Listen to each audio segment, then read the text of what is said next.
Yo, what's up guys? Kembali ke channel aku, Ronarudo-san.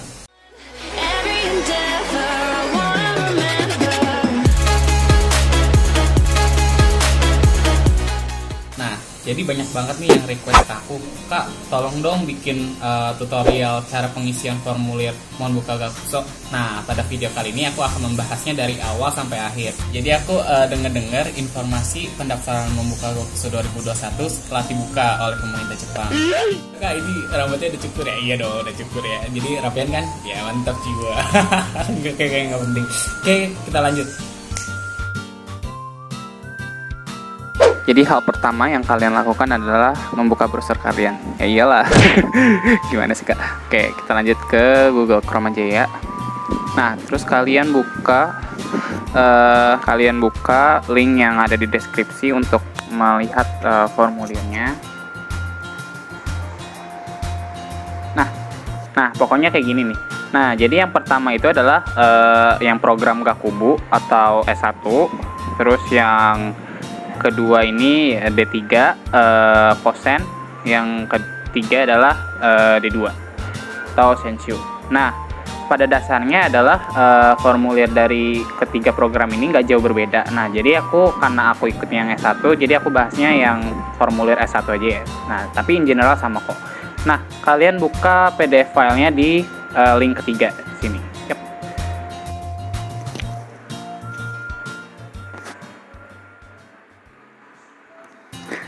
Nah, jadi ini adalah tampilan dari formulir Monbuka Gakuso yang Gakubu tahun 2021. Nah, jadi sebelum kita mengisi formulir ini, aku harus kasih tahu dulu ke kalian kalau formulir ini hanya bisa diisi dengan bahasa Inggris maupun bahasa Jepang.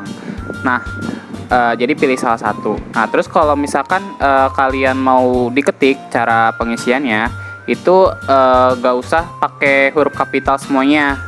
Kalau di print terus lalu tulis tangan itu harus dipakai huruf kapital semua, jadi gede semua. Nah, jadi di sini di video kali ini aku contohin yang diketik. Nah, langsung aja kita ke nomor 1 yaitu nama. Yap. Nah, nama di sini kan ada 3 kolom, yaitu surname, given name, sama middle name. Nah, itu maksudnya apa? Jadi kalau surname itu kan yang kita nggak terlalu ini ya familiar ya. Jadi surname itu adalah nama keluarga. Nah, tapi sebenarnya misalkan nih nama kalian ada 3 kata. 3 kata itu misalkan Andi Budi Cahya gitu kan. Nah, jadi yang suku kata ketiga yaitu Cahya itu tuh jadinya masuk ke surname. Jadi Cahya. Nah, terus given name itu adalah kata pertama dari nama kalian, berarti Andi. Terus middle name-nya adalah Budi. Nah, gitu. Jadi sebenarnya surname itu adalah suku kata terakhir dari nama kalian. Nah, terus gimana kalau misalkan cuman satu kata? Kalau satu kata berarti kalian langsung isi di given name aja. Jadi cuman Andi misalkan. Nah, terus kalau misalkan dua kata jadinya Budi Andi. Jadi nama kalian misalkan Andi Budi jadinya Budi Andi. Nah, tapi kalau misalkan jadi 4 kata atau lebih, jadi jadinya Andi Budi Cahya, terus misalkan di surname-nya jadi Dodi. Nah, jadi nama kalian misalkan Andi Budi Cahya Dodi. Nah, jadinya di middle name-nya ada 2 suku kata. Nah, sampai sini jelas ya. Oke, kita lanjut ke nomor 2, yaitu ke gender. Nah, jadi ya kalian pilih salah satu ya. Nah, caranya adalah kalian tinggal klik aja. Misalkan kalian laki-laki, ya udah male. Nah, terus yang ketiga itu marital status. Nah, aku yakin semua di antara kalian itu belum nikah. Jadi centang single, jangan married ya. Nah, lanjut nomor 4, nationality. Nah, jadi di nationality ini adalah ya kalian isi kebangsaan kalian.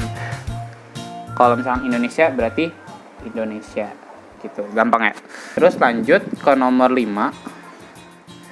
Nomor 5 ini ada Japanese nationality. Itu tuh maksudnya apa? Jadi maksudnya adalah kalian pernah nggak punya kebangsaan Jepang. Kalau misalkan kalian nggak pernah punya, centang no. Nah, selanjutnya ada date of birth, yang dengan kata lain itu tanggal lahir kalian. Jadi kalian isi sesuai dengan format yang ada. Misalkan 2002 bulan 9 tahun tanggal 9. Nah, terus jangan lupa di sini ditanya umur kalian saat 1 April 2021. Misalkan kalian umurnya 19, lagi jalan ke 20, isinya 19 aja. Oke. Nah, lanjut ke current address. Nah, di sini kalian diminta untuk mengisi alamat tempat tinggal kalian. Nah, isinya pakai bahasa Indonesia aja, kayak misalkan jalan baru apa gitu.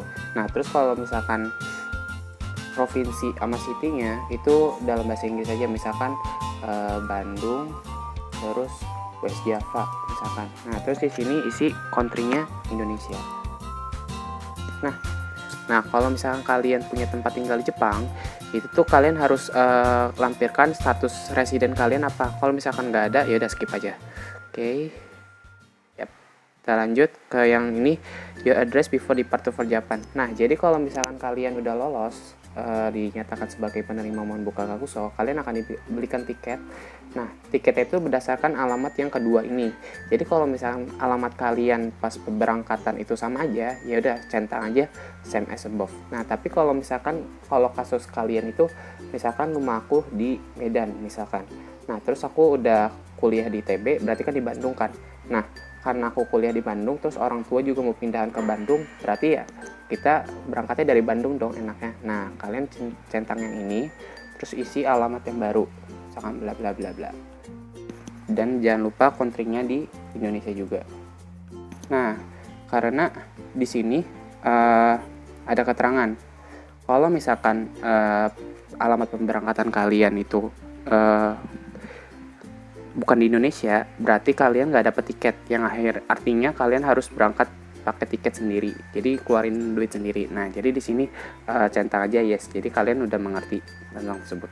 Nah, lanjut ke nomor 3. Nah, jadi pas kalian lolos, kalian harus bikin visa. Nah, kalau misalkan rumah kalian dekat kedutaan besar di Jakarta, kayak misalkan rumah kalian di Jabodetabek atau di Bandung atau masih dekat lah ya. Nah, kalian apply visanya di Kedubes. Nah, jadi isinya adalah Embassy of Japan in Indonesia.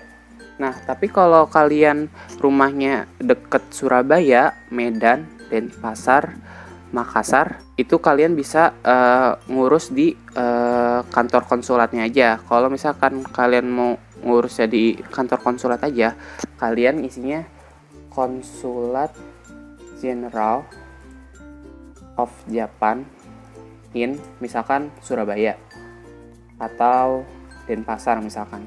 Nah, jadi isinya antara dua ini ya. Jadi tergantung kalian mau ngurus di mana. Jadi kalian harus bisa ngira-ngira ketika kita lolos bakal ngurusnya di mana, karena nanti ngurus visanya harus sesuai dengan form yang kalian buat gitu nantinya. Jadi nggak bisa diubah-ubah. Nah, terus keempat di sini ya udah phone number sama kelima email. Jadi kalian harus isi nomor telepon yang valid dan bakal kalian terus pakai sampai waktu yang cukup lama. Yaudah, biasanya kalau phone number itu biasakan awali dengan kode negara kita, yaitu +62. Sekarang kita masuk ke halaman kedua. Jadi di sini ada present status. Nah, jadi di sini kalian statusnya adalah bisa student, employed, atau others. Nah, kalau misalkan kalian baru lulus SMA, kalau baru lulus SMA berarti kan angkatan 2020 ya yang lulus tahun ini. Nah, kalian centang aja student. Nah, terus name of school-nya diisi dengan nama SMA kalian. Misalkan SMA Negeri 5 Bogor misalkan. Nah, kalau misalkan status kalian udah mahasiswa selama 1 tahun, misalkan di UI, nah kalian harus isi dengan nama kampus kalian, berarti Universitas Indonesia. Jadi gitu ya. Nah, itu biasanya untuk angkatan yang di atas tahun-tahun atasnya. Nah, terus kalau misalkan kalian udah nggak sekolah lagi, misalkan udah cukup lama lulusnya, terus kalian nggak lanjut kuliah di Indo, tapi mau di Jepang, amin. Dan kalian harus kerja dulu, kalian bisa centang yang employed. Nah, terus kalian isi nama perusahaan yang kalian kerja gitu ya. Misalkan PT apa gitu.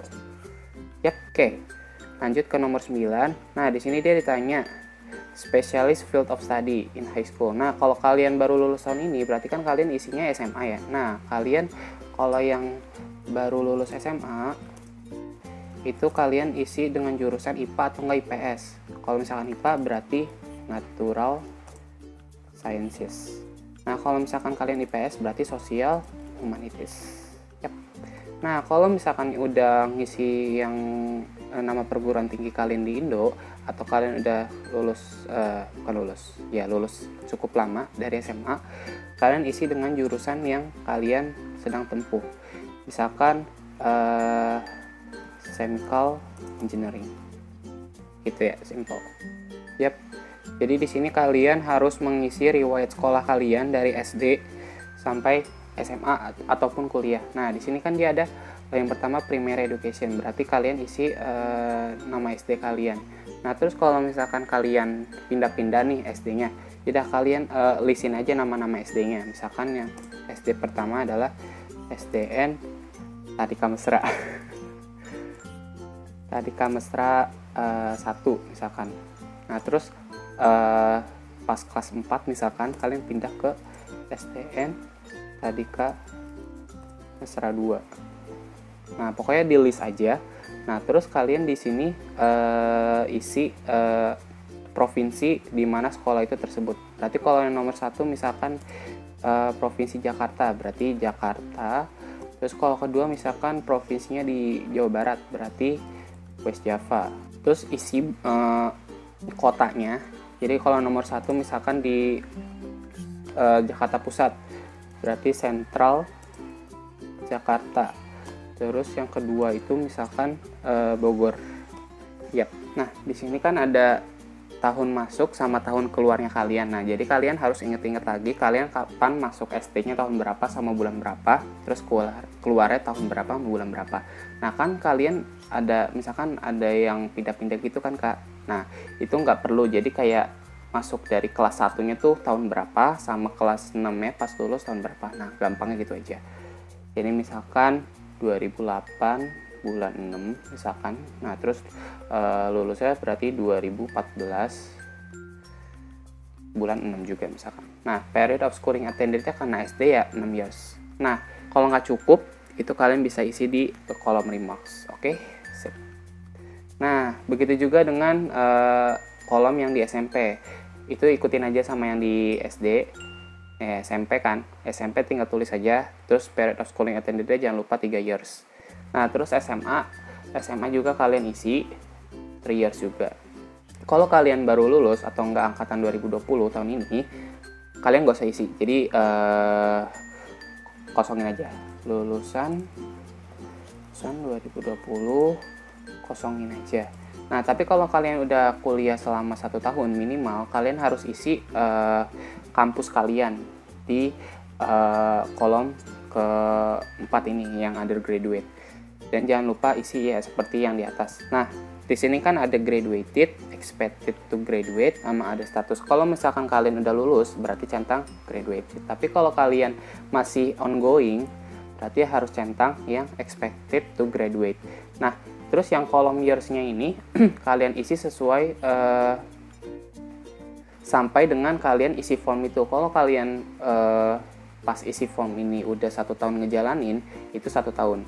Nah, jadi jangan lupa pas udah di sini ditotalin. Berarti kalau totalnya dari situ berarti 13. Nah, tapi kalau misalnya angkatan 2020 jadi 12 years. Nah, tapi kalau kalian di kolom-kolom ini belum cukup juga, kalian bisa pakai kolom yang di sini. Nah, intinya adalah harus pasin ya. Aku kurang tahu sih. Oke. Nah, halaman 2 clear. Gampang kan? Gampang banget ngisi formnya. Iya. Nah, kita lanjut ke halaman ketiga. Nah, jadi di sini kayak kuesioner gitu, kayak kita cuma isi yes no doang. Nah, terus di sini kalian harus perhatiin ya pertanyaannya. Nah, have you been awarded a Japanese government scholarship in the past? Nah, kalau misalkan kalian centang yes, itu artinya kalian nggak bisa nge-apply beasiswa ini karena kalian udah dapat, ngapain nge-apply lagi kan? Ya udah, pasti jawabannya no. Perhatikan jangan sampai seliwer, oke? Jadi nanti awas aja kalau kalian centang yes gitu. Jadi no ya. Nah, terus kedua ini are you applying for any other Japanese government? Nah, kalau kalian apply program lainnya dan kalian centang yes, itu udah pasti fix kalian gagal di seleksi dokumen. Jadi pastikan untuk yang nomor 12 ini juga isinya no. Nah, terus 13, are you receiving or scheduled to be receiving any scholarship from any organization other than the Japanese government? Nah, kalau kalian misalkan daftar beasiswa lain dan akhirnya kalian terima, itu sebenarnya ini sih boleh nyantumin di form ini kalau kalian dapat beasiswa yang di Indo, kalian bisa centang yes. Nah, tapi aku saranin karena ini misalkan beasiswa kalian nggak ada sangkut pautnya dengan Jepang, aku saranin isi no aja. Kecuali kalau kalian misalkan dapat beasiswa yang EJU misalkan, yang di Jepang. Nah, itu tuh kalian centang yes aja karena takutnya dilacakkan sama si Max yang ini. Nah, terus kalau misalkan kondisinya yes, nah di sini ada if yes, do you understand you must cancel. Nah, jadi kalau misalkan kalian udah dapat Max scholarship ini, ya kalian harus cancel beasiswa kalian yang lainnya. Jadi jawab yes. Jadi kalian mengerti gitu. Yap. Nah, di sini kalau kalian misalkan centang yes di sini, yes. Nah, kalian diminta untuk menspesifikasi sponsor atau scholarship periodnya dari yang kalian apply beasiswanya atau yang kalian udah dapet beasiswa di Indo. Nah, ini kan ribet ya. Nah, jadi aku saranin isinya no aja gitu. Oke. Yap. Nah, sekarang kita masuk ke nomor 14. Nah, di sini field of study. Nah, jadi di sini kalian harus nentuin kalian mau jurusan apa. Kalau kalian mau jurusan IPS, IPS A atau B, kalian centang Social Science and Humanities. Terus kalau misalkan mau jurusan IPA, berarti Natural Sciences. Jangan sampai ketukar, oke? Karena ketukar itu berabe. Nah, kolom kedua itu major. Nah, di sini dikasih kalian 3 choices. Nah, jadi kan kalian harus ngisi first choice, second choice, sama third choice. Nah, ini sebenarnya opsional. Kalian minimal harus ngisi satu pilihan aja. Di sini kan dia ada course A, B, C, terus ada number sama name of major. Nah, ini maksudnya apa? Nah, kalian bisa lihat pilihan-pilihan jurusannya di website Kedubes yang ada di Indonesia. Nah, itu lengkap sih. Jadi kalian harus perhatiin jurusan apa yang kalian pengen, terus perhatiin nomor berapa. Kayak misalkan contoh nih, di sini ada mathematics. Di sini dia kodenya itu A, terus nomor 1. Jadi isinya A 1 mathematics. Oke, lanjut, cukup jelas. Nah, di sini kalian harus mendeclare reason kalian why you selected each field of study and major in section 14. Nah, jadi kalian harus isi alasan kalian kenapa kalian pilih jurusan tersebut. Nah, karena di sini cukup banyak kolomnya, saran aku adalah maksimalin space yang ada. Karena untuk bisa lolos seleksi dokumen ini, kalian harus serius dalam mengisi form aplikasinya. Jadi kayak benar-benar kalian utarakan aja kenapa sih kalian pengen banget jurusan ini gitu. Yap. Nah, section 3 clear, halaman 3. Nah, lanjut nih. Di sini ada esai lagi. What was the trigger for having an interest in Japan? Nah, jadi kayak kalian kayak ngisi esai gitu deh, kayak apa sih yang men-trigger kalian gitu untuk bisa tertarik sama Jepang. Kayak misalkan budayanya bagus, pendidikannya luar biasa, terus teknologinya mantap jiwa lah pokoknya. Nah, kalian tulis aja, nggak harus ini kok apa sih, yang penting jelas pendapat kalian. Nah, sama nomor 17 juga ya, jadi kayak what kinds of things do you think you can contribute for Japan and your home country through your experience of studying in Japan. Jadi kayak kalian apa sih bentuk konkretnya gitu. bentuk konkret dari mimpi kalian gitu, untuk bisa hubungin Indonesia sama Jepang gitu ya. Nah, pokoknya di esai-esai itu kalian harus maksimalin aja. Yap, maksimalin. Nah, terus kita masuk ke nomor 18. Di sini ada language ability. Nah, language ability ini sini ada Japanese, English, sama others. Nah, di sini kalian ya udah evaluasi diri kalian aja. Misalkan skill Jepang kalian dalam membaca itu excellent, good, fair, atau jawaban kalian atau yang di form ini kalian harus bisa bertanggung jawabinnya, oke? Gitu. Nah, kalau kalian nggak punya kemampuan bahasa lainnya selain Japanese sama English ini, ya kalian kolom others ini bisa dikosongin, oke? Yap. Lanjut ke Japanese Language Qualification. Nah, jadi kalau kalian udah punya JLPT itu misalkan N2. Nah, kalian tulis N2 gitu. Nah, terus kalau kalian punya skor EJU juga, misalkan kalian bisa isi di sini. Tapi kalau misalkan nggak punya, kosongin aja. Terus kalau misalkan ini JLPT nggak punya juga, bisa kosongin. Nah, terus di sini English Language Qualification. Nah, ini juga sama. Kalau misalkan kalian belum punya TOEFL atau IELTS dan semacamnya, kalian bisa kosongin yang nomor 20 ini. Tapi kalau kalian punya, yaudah kalian isi aja skornya berapa gitu. Nah, terus nomor 21 ini di sini dia contact person in your home country. Jadi kalau misalkan in case of emergency, si Max-nya ini bakal ngehubungin pihak rumah kalian. Jadi kayak misalkan yaudah gampangnya kalian cantumin aja nomor orang tua kalian, dikasih namanya, terus hubungannya apa. Berarti kalau misalkan ayah berarti hubungannya father, terus current address-nya kalian isi secara jelas. Terus occupation itu apa, kayak pekerjaan, kayak misalkan dokter misalkan. Terus di sini kalian kasih phone atau nomor telepon dari ayah kalian, terus sama emailnya gitu. Nah, lanjut ke nomor 22, ini terakhir.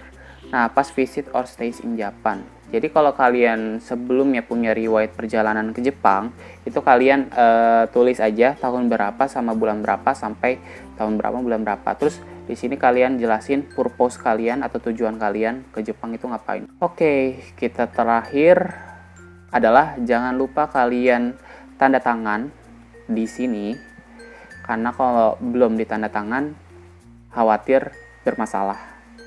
Jadi make sure tanda tangan kalian telah tertempel di kotak ini. Jadi ini tanda tangan ini nggak bisa ditempel pakai komputer gitu ya. Jadi kalian harus print dulu si PDF ini, terus kalian tulis tangan. Nah, terus di sini date of application-nya adalah tanggal dimana kalian menyelesaikan si form ini. Jadi kayak misalkan aku nulis ini tuh di tahun 2020, monnya tanggal belum berapa sekarang? Oh ya, 5 ya. Terus tanggal 29. Nah, jadi gitu. Sip, gampang kan? Nah, kalau kalian udah ngisi semua ini dari nomor 1 sampai halaman 1 sampai 4, kalian jangan lupa untuk cek terus ya. Takutnya ada yang ketinggal. Nah, kalau misalkan udah, nah ini kan aku kan pakai aplikasi browser ya, Google Chrome, buka si PDF-nya. Nah, caranya untuk nge-save adalah kalian klik tombol print ini. Nah, di sini kan dia destination-nya kan ada Microsoft Print to PDF, Save as PDF, Save to Google Drive. Nah, karena kalian mau nge-save dulu, kalian klik Save as PDF, terus kalian klik Save. Nah, kalian nanti di sini tinggal ketik deh sesuai dengan file name yang kalian pengen. Gitu ya. Misalkan, oke, save. Karena kalau kalian nggak pencet itu, terus klik download ini, nanti hasilnya hilang. Jadi kosong lagi. Jadi capek kan. Jadi kliknya yang tombol print ini ya. Nah, terus kalau misalkan kalian pakai aplikasi khusus itu biasanya ada tombol save, jadi yang save biasa aja, jadi otomatis semua yang ada di sini ter-save gitu sih guys. Nah jadi nah jadi setelah di download atau di save nanti hasilnya seperti ini.